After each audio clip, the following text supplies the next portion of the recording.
Okay ဒီနေ့ quadratic formula နဲ့ပတ်သက်ပြီးပြချင်ပါတယ်အခုလက်ရှိမြင်နေရတာ quadratic equation မှာဒီ quadratic equation တွေကို general quadratic equation quadratic formula သုံးပြီးတော့ဘယ်လို solve လုပ်မလဲပြချင်ပါတယ်ဒါတွေက satisfy ဖြစ်ကြမယ် connection တွေပေါ့ဟုတ်ပြီဒါဆိုရင်ဒီကျွန်တော်တို့အခုကလောက်ကမှာအခုလက်ရှိမြင်နေတဲ့ဒီ quadratic equation ကနေပြီးတော့ quadratic formula ဘယ်လိုဖြစ်လာမလဲဆိုတော့ကျွန်တော်တို့စပြီးတော့ကြည့်ကြည့်အောင်ပါဒီစမယ်ဆိုရင်ဒီ equation ကိုပြန်ရေးမယ်နော် ax square plus bx ဒါပေမဲ့အခုချိန်မှာ c ကိုညာဘက် side equation ပို့လိုက်မယ်ဒါဆိုရင် minus c ဖြစ်သွားမယ်နောက်တစ်ကြောင်းဆက်သွားမှာကျွန်တော်တို့ပထမဆုံးဘယ်လိုလုပ်အောင်လဲဆိုတော့ completing the square method ကိုရင်တော့မယ်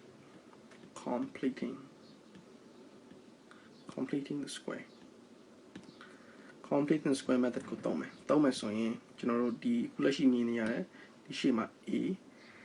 coefficient တစ်ခုဖြစ်နေတယ်အဲ့ကောင်ရင်ဖြောက်ပါမယ်ဖြောက်မယ်ဆိုရင် equation တစ်ကြောင်းလုံးကိုကျွန်တော်တို့ a နဲ့စားလိုက်မယ်ဒါဆိုရင် x square ရမယ် plus b over a x equal to minus c over a ဒါ equation တစ်ကြောင်းလုံး divided by a နဲ့စားရတော့ equation ဟုတ်ပြီဒါဆိုရင်နောက်ထပ်တစ်ခုကကျွန်တော် completing square လုပ်မယ်ဒါဆိုရင်x square middle term ကိုရှာမယ် plus 2ဒါဆိုမှ2ပါမယ်ပြီး x ပြီးနောက်တဲ့y ပေါ့နော်ဒီကောင်ပါမယ်ဒါဆိုရင်အခုဒီမှာ equation မှာညီနေတာ2ရှိမယ် x ရှိမယ်ဟုတ်ပြီ b over a ရှိမယ်နောက်တော့2ထပ်ပြီးတော့ထည့်လိုက်မယ်အကယ်လို့ဒီ completing square method ကိုမသုံးတတ်ဘူးမသိဘူးဆိုရင်ပထမ video မှာပြန်ကြည့်လို့ရပါတယ်ကျွန်တော်ပြထားပါတယ်ဟုတ်ပြီဒါ middle term ရပြီဆိုရင်နောက်တစ်ခုဆက်ပြီးတော့သွားမှာ middle term ရနောက်တဲ့အလုံးတစ်ခုရဒီကောင်ဖြစ်ကမှာ 2b over 2a square b minus b over 2a squaredဟုတ်ပြီ so first method က completing square ဒါဖြစ်တော့မယ် minus ဒီကောင်ဒီတိုင်းမှာဆက်ရေးမယ် save ပါအခုဒီမှာကြည့်မယ်ဆိုရင်ကျွန်တော် complete ကျွန်တော်ဒါဒီ method ကိုသုံးပြီးသွားပြီပေါ့နော် completing the square method ကိုဒီခုလက်ရှိကျွန်တော် line ထားတဲ့ဟာပေါ့နော်ဒီ equation ဒီကောင်ကဒီကနေပြီးတော့လက်ရှိဒီ t ကဒီကောင်ကဒါ square ဖြစ်သွားမယ်ဘာဖြစ်သွားမလဲဆိုတော့ x plus b over 2a the whole square ဟုတ်ပြီအဲ့တော့ဒီဘက်ကအခုလက်ရှိကျွန်တော်တို့မြင်နေတဲ့ဒီကောင်ကြီး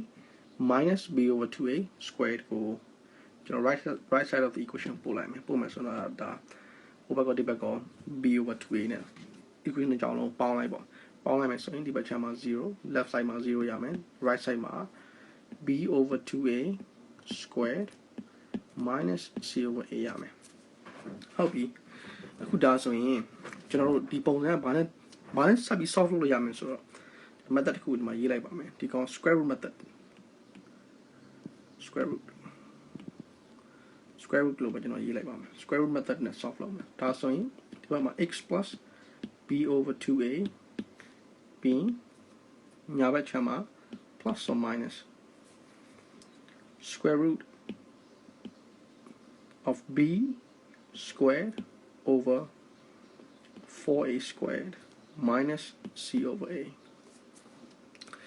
ဒါကဘာပြောချင်တာလဲအခုကျွန်တော်ဒီကိုမသွားခင် sorry เนาะကျွန်တော်ပြန်ပြီးတော့ဒီ equation ကျွန်တော် solve လုပ်လိုက်မယ်ညတော့ပို့ပြီးတော့ simplify ဖြစ်သွားဒီကောင်ဆိုရင် b square over 4a ရမယ်ပြီး square ကိုဖွင့်ထုတ်လိုက်တဲ့ခါကျရင် c over a ရမယ်ပြီးရင်ပိုင်းညှိမယ်ဒါဆိုရင် b square minus 4a ဒီကောင် a square 4a c divided by 4a square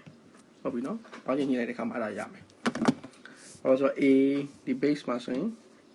ဒီမှာက a တစ်လုံးရှိမယ်4မရှိဘူးအဲ့အတွက်ဒီဘက်ကို4ပေါင်းမယ်4ထည့်ပေးလိုက်မယ်ပြီးတော့တစ်ခါ a တစ်လုံးထပ်ထည့်လိုက်မယ်နော်။အဲ့တော့ပိုင်းကြီးမှာဟုတ်ပြီအဲ့တော့ဒီခုလက်ရှိဒီ question ကိုပြန်ပြီးရေးမယ်ဆိုရင်ဘာရမလဲ plus or minus square root of b square minus 4ac divided by 4a square the square root of 4a square ဆိုတာပါလေဒီကောင်အခုလက်ရှိကျွန်တော်မြင်နေရတဲ့ဒီကောင် simplify ဖြစ်တော့ကျွန်တော်တို့ပြန်ပြီးတော့ရေးပေးမယ်အဲ့တော့ဘယ်လိုရေးမလဲဆိုတော့ b square minus 4ac divided by 4a square square root ဒီကောင်ဘယ်လိုပြန်ရေးလို့ရလဲဆိုတော့ square root of b square minus 4ac divided by square root of 4a square the square root of 4a square ဆိုတာပါလေ square root of 4a square ဆိုတာ 4a square power 1 half ဒီကောင်က 4 power 1 half times power 1 half ဒါဆိုရင်ဒီကောင် 2a ရတယ် square root of 4 က 2 a square root က a ဒါဆိုရင်ကျွန်တော်တို့ပြန်ပြီးတော့ဒီမှာပြန်ရေးလိုက်ပြန်ပြလိုက်မယ်ဒါပြန်ရမယ် plus or minus ပေါ်တော့ဒီတိုင်းပဲ b square minus 4ac square root divided by အောက်ကတော့ 2a ရမယ်ဟုတ်ပြီကျွန်တော်ဆက်ပြီးတော့ solve လုပ်မယ်ဆက်ပြီး solve လုပ်မယ်ကျွန်တော်ဒါလည်းပြန်ရေးလိုက်မယ်နော်ဒီတိုင်းပဲပို့ပြီးတော့ simple ဖြစ်သွားမြင်ရရှင်းအောင် x plus b over 2a equal to plus or minus square root of b square minus 4ac divided by 2a ဟုတ်ပြီအခု okay အခုဆိုရင် x plus b over 2a b over 2a ဒီ b over 2a ကို right side of the equation ပို့မယ် right side of the equation ပို့မယ်ဆိုရင်ကျွန်တော်တို့က subtract လုပ်ကြမယ် b over 2a နဲ့ left and right side of the equation အဲဆိုရင်ညာဘက်ချက်မှာ b minus b over 2a ရမယ်ညာဘက်ချက်မှာ equation မှာ b plus or minus b square minus 4ac divided by 2a ဟုတ်ပြီအဲ့ဒါဆိုရင်ဒီကောင်ကပါလဲဒီကောင်က minus b plus or minus square root of b square minus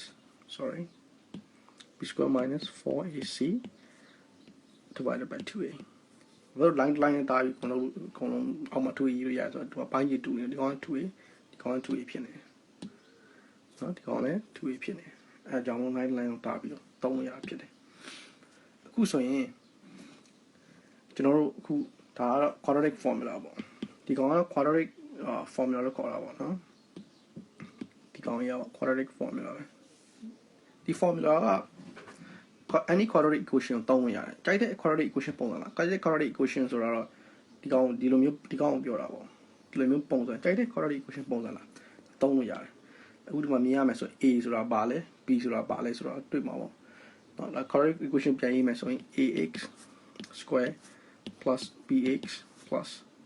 c equals 0ဒါမျိုးပေါ့ဒီ quadratic equation ပုံစံလာမယ်ဆိုရင် a ဆိုတာကဒီမှာ a ဒီမှာ a ပါတယ်ပြီး